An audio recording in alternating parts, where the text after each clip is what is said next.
اے ایمان والو، نہ تو اللہ اور رسول سے خیانت کرو اور نہ اپنی امانتوں میں خیانت کرو، اور تم ان باتوں کو جانتے ہو، اور جان رکھو کہ تمہارا مال اور اولاد بڑی آزمائش ہے، اور یہ کہ اللہ کے پاس نیکیوں کا بڑا ثواب ہے۔ مومنو، اگر تم اللہ سے ڈرو گے تو وہ تمہارے لیے حق و باطل کا فرق ظاہر کر دے گا اور تمہارے گناہ مٹا دے گا اور تمہیں بخش دے گا، اور اللہ بڑے فضل والا ہے۔ اور اس وقت کو یاد کرو جب کافر لوگ تمہارے بارے میں چال چل رہے تھے کہ تم کو قید کر دیں یا جان سے مار دیں یا وطن سے نکال دیں،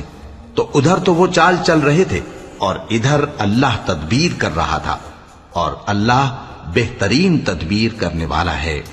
اور جب ان کو ہماری آیتیں پڑھ کر سنائی جاتی ہیں تو کہتے ہیں یہ کلام ہم نے سن لیا ہے، اگر ہم چاہیں تو اسی طرح کا کلام ہم بھی کہہ دیں، اور یہ ہے ہی کیا، صرف اگلے لوگوں کی حکایتیں ہیں۔ اور جب انہوں نے کہا کہ اے اللہ، اگر یہ قرآن تیری طرف سے برحق ہے تو ہم پر آسمان سے پتھر برسا